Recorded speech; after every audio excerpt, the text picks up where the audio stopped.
오늘도 하나님 앞에 예배하신 여러분에게 우리 하나님께서 풍성한 은혜로 함께해 주시고 여러분의 삶에 확신을 주시기를 간절히 축복합니다. 아멘. 예, 저희가 지금 5주 과정으로 신앙 본질에 대해서 이렇게 시리즈를 하고 있습니다. 그래서 사실 이 신앙 본질에 대한 내용들이기 때문에 좀 딱딱하고 조금 흥미가 없을 수도 있지만 우리가 반드시 이걸 알아야지 우리가 제대로 신앙생활을 할 수 있는 것 아니겠습니까? 그래서 여러분 우리가 신앙 본질 시리즈 오늘 세 번째 시간으로 오늘은 성경에 대해서 좀 살펴보려고 합니다. 성경. 여러분 우리 신앙에서 가장 큰 영향을 미치는 것이 무엇일까요? 실질적으로 우리가 신앙생활하고 나가고 있는 데서 가장 큰 영향을 미치는 것, 우리 신앙에서 기준이 되는 것, 그것이 무엇일까요? 그것은 다름 아닌 바로 성경입니다. 그래서 여러분 우리가 성경을 모르면은 제대로 신앙생활 할 수 없습니다. 성경을 모르면은요 이단이 와서 흔들면은 금세 콕 하고 넘어가가지고 이단인지도 모르고 빠져들어서 교회 잘 다니는 사람이 이단에 빠져서 신천지 보세요. 집도 나가고 막 이런 일들이 벌어지잖아요. 성경을 제대로 모르기 때문에 그런 일들이 벌어지는 것입니다. 여러분 자기는 열심히 하나님을 섬긴다고 하는데 실제로는 엉뚱하게 섬기고 있고 그래서 막 이상한 신앙을 가지고 있고 이런 사람들이 많이 있다는 것입니다. 여러분 그래서 성경이 우리가 중요하고 성경을 잘 알아야 됩니다. 여러분 성경은 하나님의 말씀입니다. 여러분 왜 하나님께서 성경을 우리에게 주셨을까요? 왜 성경을 통해서 하나님께서 우리에게 하나님의 계획과 뜻과 섭리를 말씀해 주실까요? 여러분 제가 여러분에게 한번 질문을 한번 해보겠습니다. 우리에게 왜 성경이 필요한지 우리가 알 수 있는데요. 여러분 제가 한번 질문 드릴 테니까 한번 스스로 한번 생각해보고 말씀해 보시기 바랍니다. 여러분 자신을 누군가에게 나는 이런 사람이야 라고 여러분을 드러낸다면, 전달하고 싶다면 여러분 무엇으로 여러분을 드러내고 전달하겠습니까? 내가 가지고 있는 비전, 내가 가지고 있는 계획, 나의 가치관, 나의 과거의 삶, 내가 바라는 미래,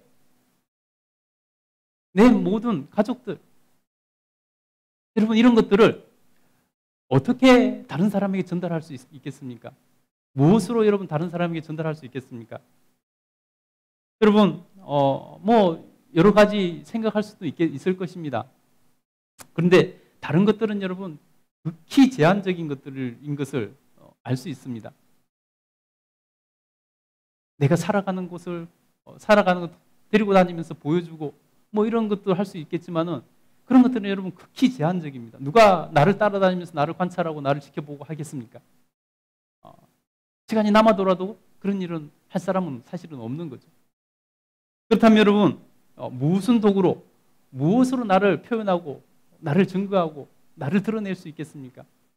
그것은 여러분 결국은 우리의 말입니다. 우리의 언어입니다. 우리의 글이라는 것입니다.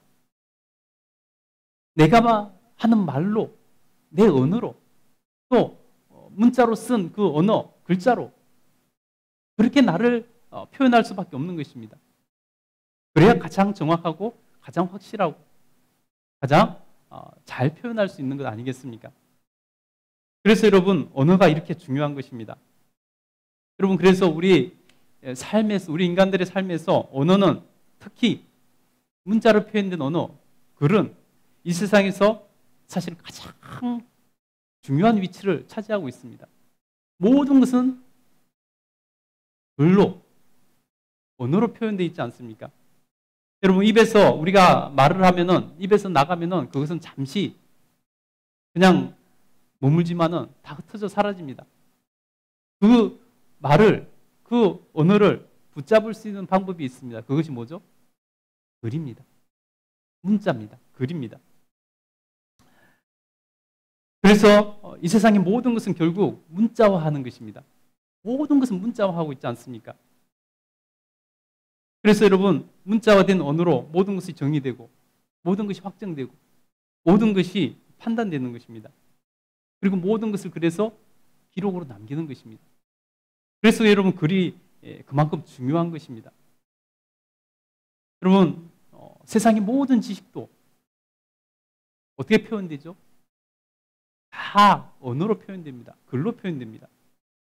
그래서 결국 모든 것은 언어, 특히 문자화된 언어인 글로 모든 것이 규정되는 것이고 결정되는 것입니다. 여러분 심지어 컴퓨터, 여러분 컴퓨터는 어떻게 움직이는 줄 아세요? 여러분 우리가 컴퓨터를 보면은 휘황찬란하고 현란한 그래픽이 막 뜹니다. 영상이 뜹니다. 여러분 컴퓨터에서 수많은 소리들이 만들어져서 우리에게 들려줍니다.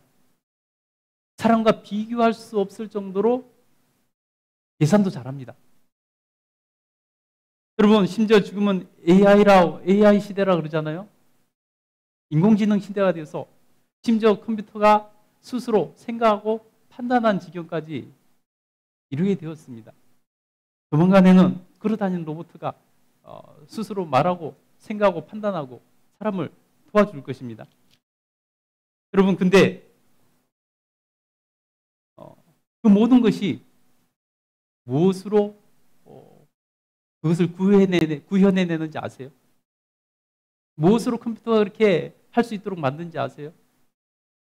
그것은 뭐냐? 바로 모두 다 컴퓨터 언어라는 게 있어서 컴퓨터 언어로 프로그래머가 다 프로그램해서 컴퓨터에 넣어주면 그게 맞춰서 컴퓨터가 그 모든 것을 실행해내는 것입니다. 영상도 보여주고요, 말소리도 보여주고, 노래도 보여주고, 모든 것을 그렇게 컴퓨터 언어로 이루어지는 것입니다. 그래서 여러분 언어, 특별히 문자화된 이 글은 무엇과도 비교할 수 없을 정도로 중요한 위치를 점하고 있습니다.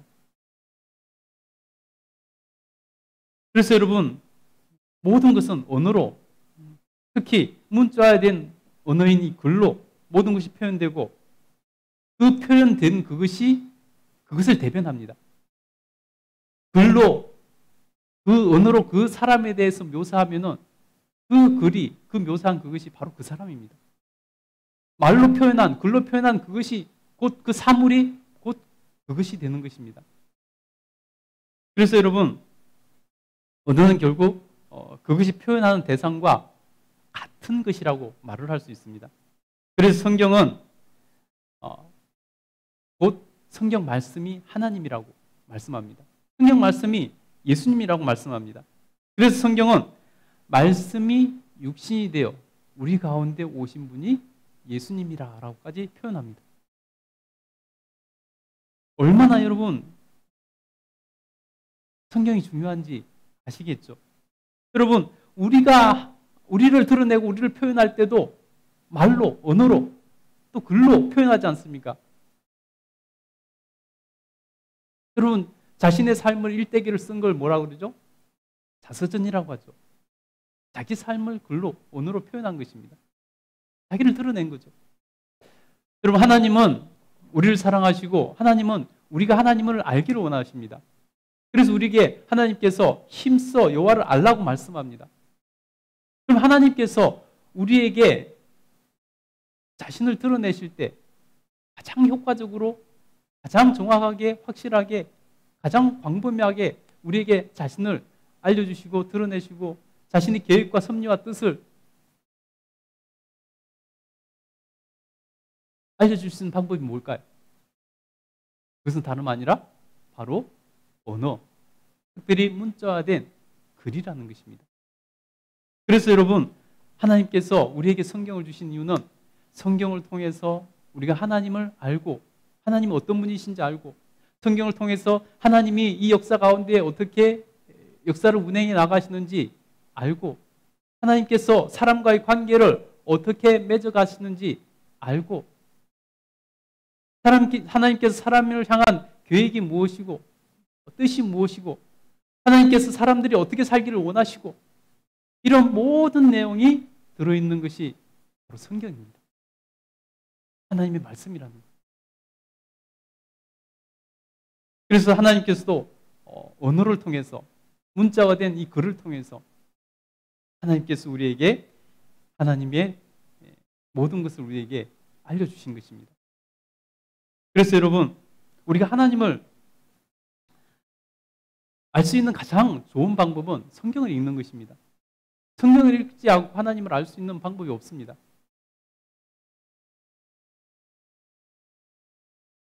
여러분, 그래서 성경이 중요한 것입니다. 이 세상에 많은 책들이 있지만 사람에게 영생을 가르쳐주고 또 생명의 길을 제시해주는 그러한 것은 하나님의 말씀인 성경밖에 없습니다. 성경은 하나님은 어떤 분이신가? 인간은 어떤 존재인가? 죄는 무엇인가? 구원은 어떻게 받는가? 교회란 무엇인가? 또 우리 개인과 역사의 종말은 어떻게 이루어질 것인가? 등등을 가르쳐주는 귀한 책이라는 것입니다. 하나님의 자녀는 성경을 그래서 열심히 읽고 배우고 가르친 대로 살면서 신앙이 자라고 성숙해지는 것입니다. 여러분 믿음이 왜 안 생기는지 아세요? 여러분 왜 믿음이 안 성장한지 아세요? 그것은 성경을 읽지 않기 때문입니다.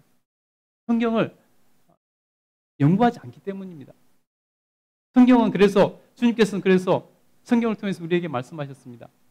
믿음은 들음에서 나고 들음은 그리스도의 말씀으로 말미암느니라 라고 말씀합니다. 여러분, 그래서 왜 내게 믿음이 없는가? 왜 내가 믿어지지 않는가? 말씀을 읽지 않기 때문입니다. 말씀을 듣지 않기 때문이라는 것입니다. 여러분, 사람들은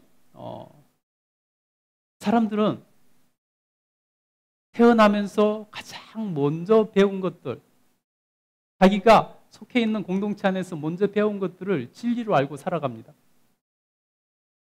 대부분이 그래요.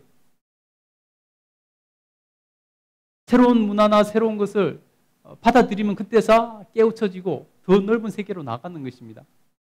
여러분, 북한 사람들 보세요. 북한 사람들. 북한 사람들이 길거리에 나와서 막 꽃 흔들면서 막 울고불며 김일성 일가가 지나가면서 가면 울고불고 하면서 막 꽃 흔드는 모습 보면 어떤 생각이 드세요? 아, 저 사람들은 정상인가? 어떻게 저럴 수가 있지? 사람이 어떻게 저럴 수가 있지? 저 사람들은 생각도 안 하고 사나? 여러분, 이런 생각 안 드세요? 그런 생각 안 들면 이상한 거예요. 그런 생각이 들어야 돼요. 아니, 그런 모습을 보면서 똑같은 사람끼리 저렇게까지 열광하고 저 한 번 얼굴 봤다고 눈물 흘리고. 여러분, 유명한 사건 하나 여러분 소개해 드릴게요.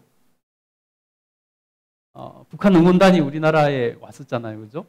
북한 응원단이 왔었는데 이제 버스를 타고 이렇게 대절을 해서 이렇게 움직일 거 아니에요. 그때 무슨 현수막인지 뭐 이렇게 환영하는 것인지 비방하는 것인지 모르겠지만은 현수막에 김정은 사진을 갖다 여기다 현수막에 넣어가지고 이렇게 뭐 글을 써놨었나 봐요.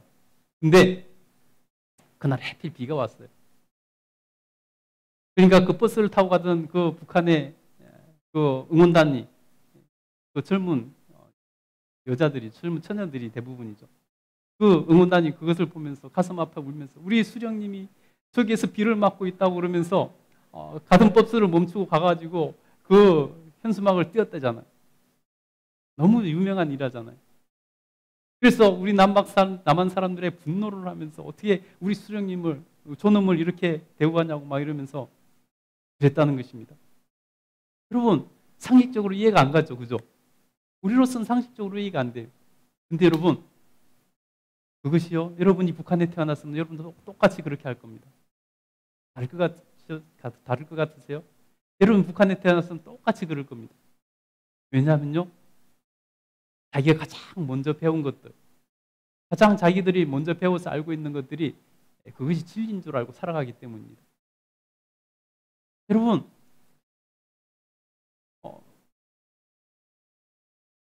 우리도 마찬가지입니다. 우리도 마찬가지예요. 우리가 또 다른 세계에서 보면 우리도 마찬가지로 그렇게 보일 부분들이 많이 있을 것입니다.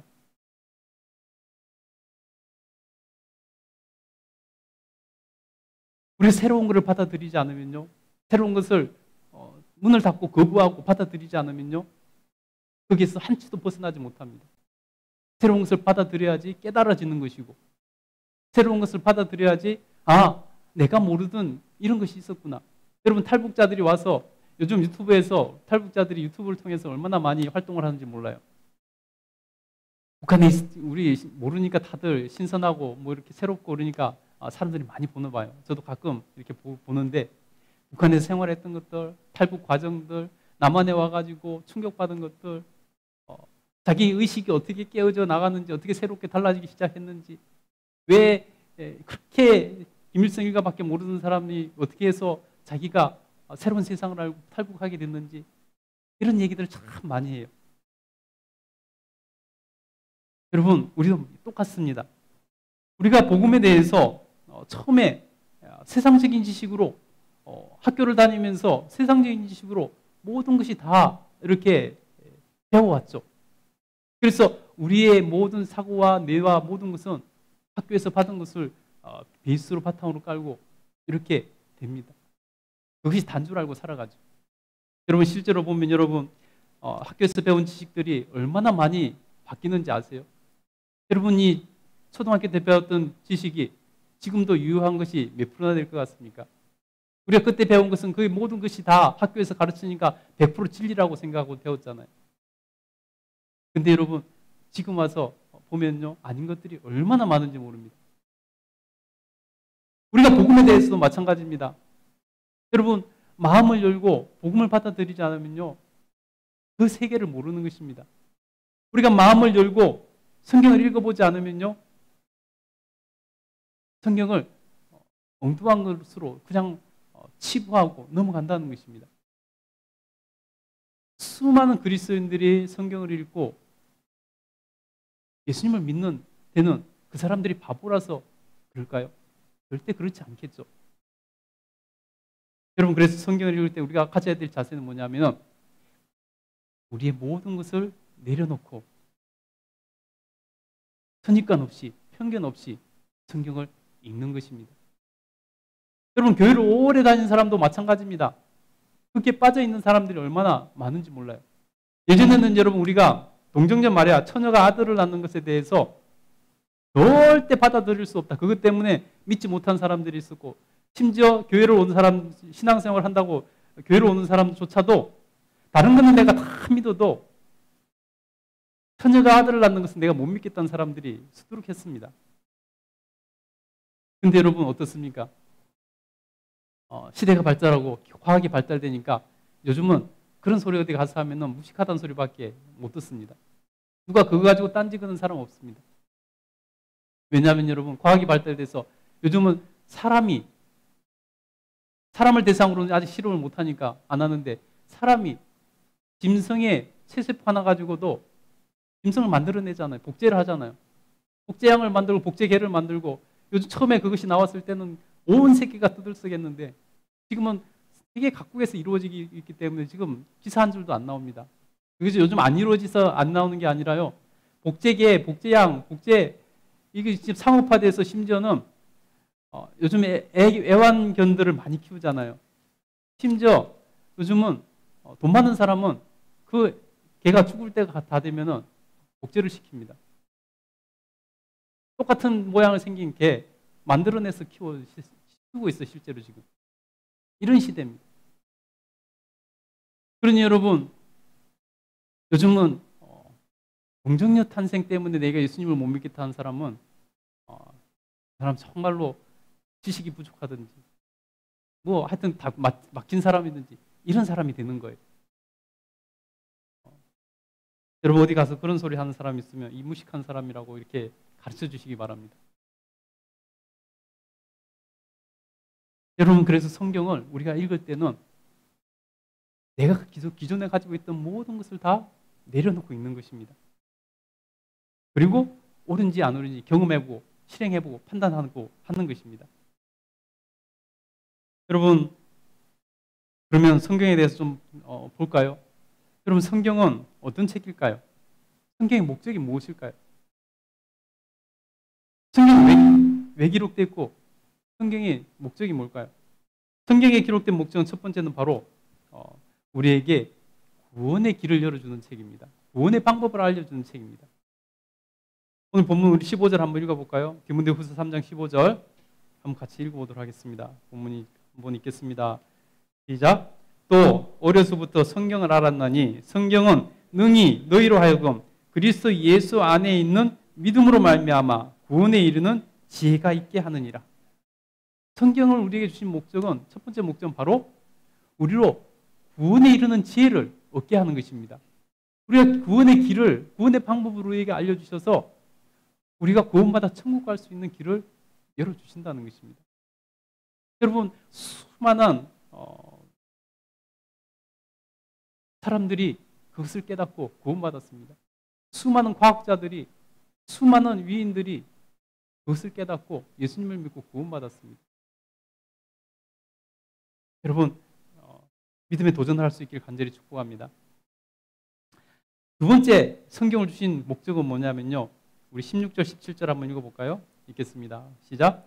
모든 성경은 하나님의 감동으로 된 것으로 교육과 책망과 바르게 함과 의로 교육하기에 유익하니 이는 하나님의 사람으로 온전하게 하며 모든 선한 일을 행할 능력을 갖추게 하려 함이라. 아멘. 여러분, 두 번째 우리에게 성경을 주신 목적은 뭐냐면은 바로 우리가 어떻게 살아가야 되는가, 우리가 어떻게 살아가야 되는가를 알게 하기 위함이라는 것입니다. 그래서 모든 성경은 하나님의 감동으로 된 것으로 교훈과 책망과 바르게 함과 의로 교육하기에 유익하다는 것입니다. 그래서 우리로 하나님 앞에서 하나님의 사람으로 온전하게 하며 모든 선한 일을 행할 능력을 갖추게 해준다라고 말씀하고 있다는 것입니다. 여러분, 요즘 우리 시대에 무늬만 그리스도인이 얼마나 많은지 몰라요. 우리 집사님 어제 제가 처음 뵙고 집사님이 교회 안에서 있었던 일은 상처 입은 말씀도 이렇게 잠깐 하시고 하셨는데, 교회 안에는 참 다양한 사람들이 많아요. 교회 안에서 여러분 와서 예배만 드리면은, 주일날 예배만 드리면은 구원받는다는 잘못된 생각, 잘못된 가르침과 배움 때문에 잘못 신앙생활하는 사람이 얼마나 많은지 몰라요. 제가 말씀 그대로만 보면요, 교회 안에서 구원받고 천국 갈 수 있는 사람보다 구원받고 천국 가지 못할 사람이 훨씬 더 많은 것 같습니다. 그게 사실 현실이죠. 그래서 여러분, 우리나라 기독교가 지금 이 모양이 된 것 아니겠습니까? 여러분, 성경을 읽지 않기 때문이에요. 성경을 읽으면 어떻게 해야 구원받는지 말씀하고 있을 뿐만 아니라 또 마땅히 어떻게 살아야 될지를 우리에게 알려주고 계신다는 것입니다. 그런데 성경을 읽지 않으니까 자기 속인에 오른 대로 살아가는 거예요. 하나님께서 보장해 주시지도 않았는데 마치 자기는 구원받았으니 나는 어떻게 살아든 상관없어 라는 태도로 살아가는 것 아니겠습니까? 여러분, 그래서 우리는 성경을 열심히 읽고 묵상하며 어떻게 살아야 될지를 우리가 배우고 그렇게 살아야 되는 것입니다. 성경은요, 뿐만 아니라 우리에게 하나님이 주신 성공의 길을 알려주십니다. 하나님께서 여호수아에게 말씀하셨습니다. 하나님 말씀을 읽고 묵상하며 좌로나 우로나 치우치지 않으면 내가 내게 통통한 길을 열어줄 것이고 평탄케 해주시겠다고 말씀하고 있습니다. 성경이 우리에게 우리의 길을 평탄케 하고 형통케 되는 복을 누릴 수 있는 길을 안내해 준다는 것입니다. 여러분, 그러니 우리는 하나님 앞에서 이 성경을 늘 읽고 묵상하며 성경 말씀대로 살아야 되는 것입니다. 여러분, 그러면 우리가 왜 성경을 읽으면 어떤 유익이 있을까요? 성경을 읽으면요, 우리가 영적으로 성숙해집니다. 여러분, 우리의 성숙이 어디에서 일어나느냐? 말씀에서 일어나는 것입니다. 말씀을 읽지 않으면요, 우리의 성숙은 일어나지를 않습니다. 로마서 10장 17절에 보면 이렇게 말씀하고 있습니다. 그러므로 믿음은 들음에서 나며 들으면 그리스도의 말씀으로 말미암느니라. 참된 믿음의 사람은 말씀을 통해서 세워지는 것입니다. 여러분, 하나님 말씀을 열심히 읽고 묵상하며 살아갈 수 있기를 간절히 축복합니다. 여러분, 우리는 말씀을 읽는, 그럼 어떻게 읽어야 될까요? 말씀을 읽는 건 방법은 여러 가지 있을 수 있습니다. 방법은 뭐 다양하겠죠. 자기 나름대로 개발할 수도 있고, 독서하는 방법이니까 다양하겠죠. 근데 여러분, 우리가 성경을 읽을 때 어떻게 읽었냐에 대한 바로 방법적인 문제 말고 우리가 해야 될, 실천해야 될 것은 뭐냐? 바로 성경을 가능하면 많이 읽어야 된다는 것입니다. 가능하면 성경을 여러 번 많이 읽어야 된다는 것입니다. 여러분, 성경은 얼마나 신비로운 책인지 몰라요. 읽어도 새로운 깨달음이 생깁니다. 읽어도 새로운 것이 성경입니다. 지난번에 읽었는 때는 전혀 몰랐었던 내용인데 이번에 읽을 때 그것이 깨달아지고,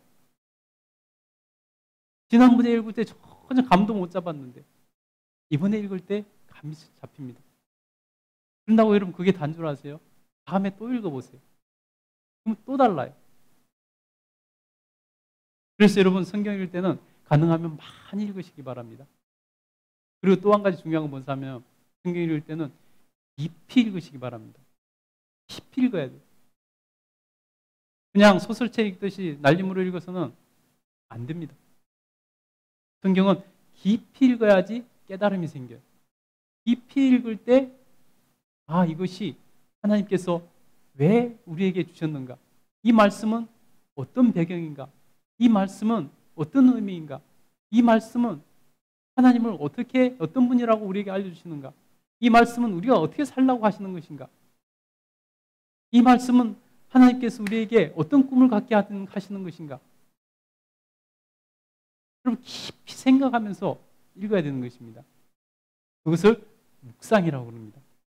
마치 소가 되새김질을 하듯이. 소가 되새김질. 저는 어렸을 때 소가 아무것도 안 먹는데 계속 뭘 씹어 먹고 있어서 왜 그러나 했어요, 처음에. 뭐 몰랐으니까, 어렸을 때. 근데 소가 먹은 것을 다시 되새김질 하는 것을 학교 가서 배웠죠. 여러분, 우리가 말씀을 되새김질 하듯이 계속 묵상하는 것입니다.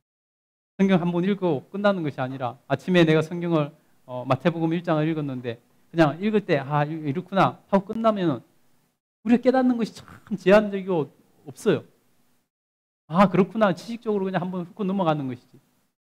근데 여러분, 그 말씀으로 계속 틈틈이 묵상하는 거예요. 묵상을 하면요, 하나님이 이런 신비한 뜻을 우리에게 알려주시는 것이구나. 하나님께서 우리가 이렇게 살라고 하시는구나.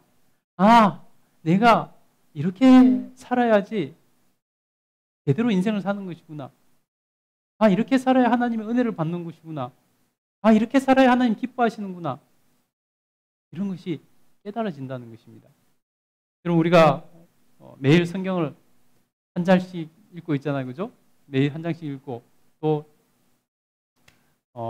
마음이 되신 분들은 잠언서도 해당 날짜의 것을 읽으라 그러는데 대부분의 우리 성도님들이 잠언까지 이렇게 하루에 2장씩 읽고 있어요. 여러분, 그냥 읽는 그 순간에 끝나지 마시고 한두 절이라도 오늘 본문에서, 오늘 읽은 말씀에서 가장 내게 와닿은 말씀 한두 절이라도 캐치하시고 하루 종일 그것을 묵상하는 거예요. 틈틈이 묵상하는, 생각하는 거예요.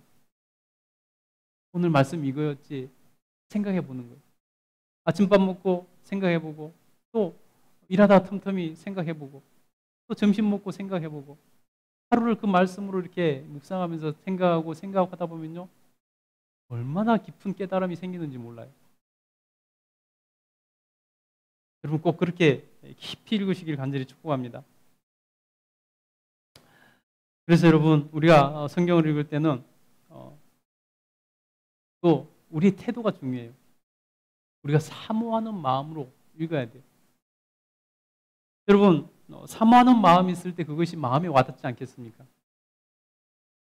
여러분, 우리가 연애 편지를 읽을 때는 우리 마음으로 받아들이잖아요.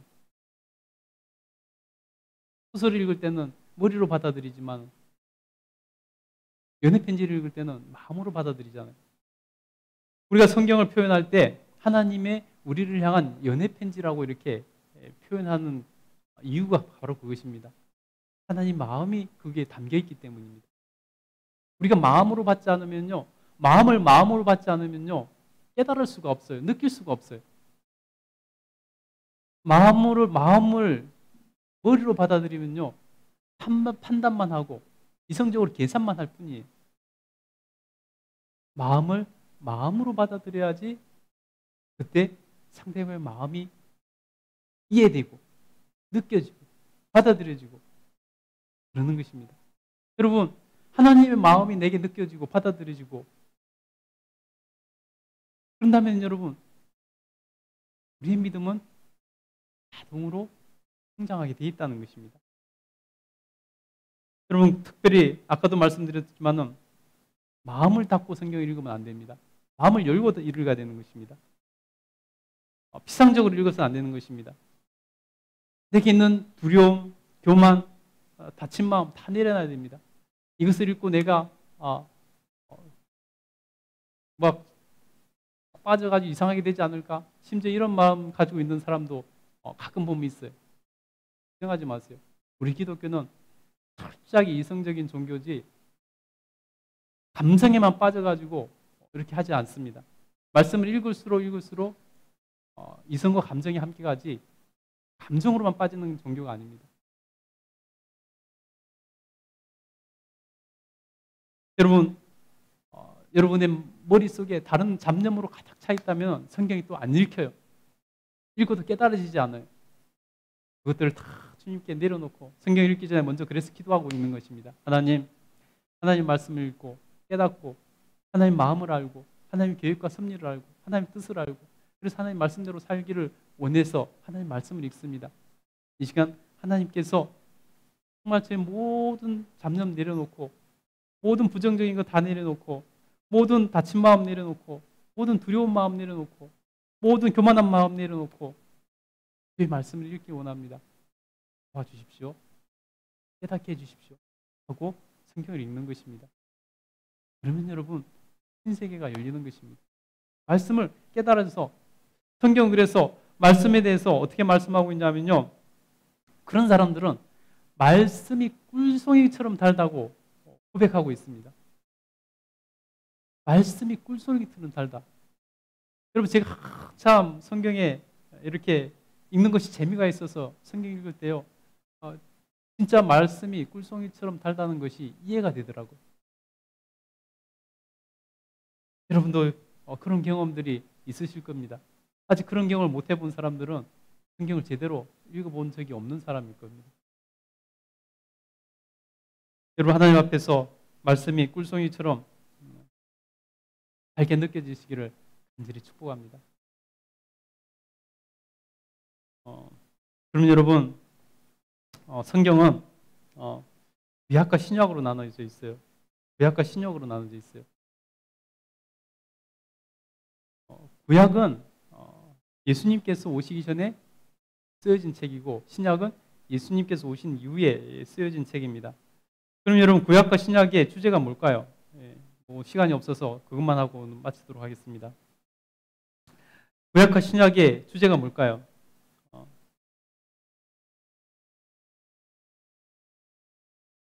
구약은 여러분 오실 예수님에 대한 오실 메시아에 대한 내용이 전체적으로 주제로 흐르는 내용입니다.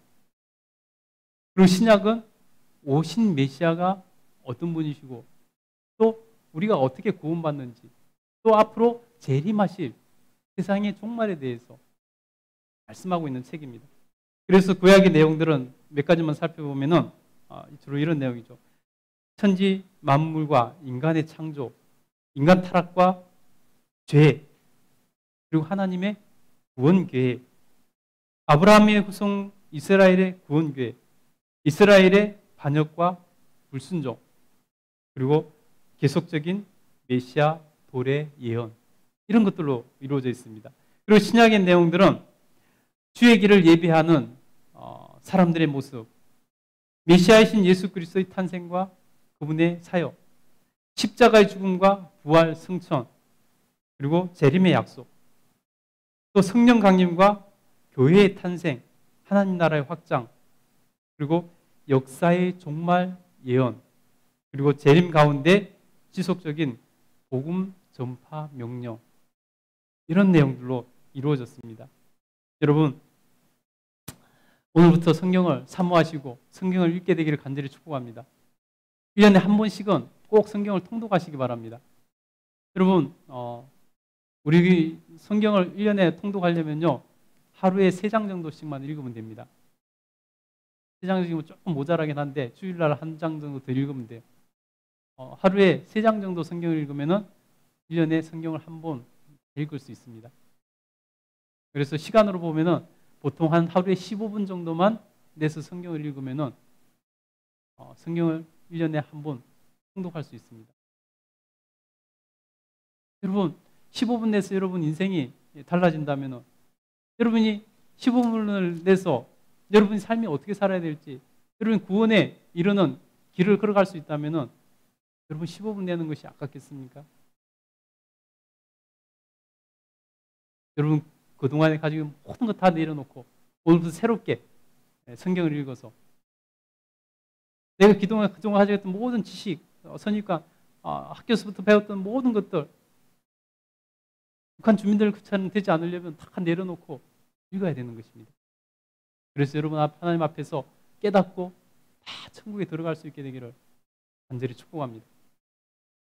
기도하겠습니다.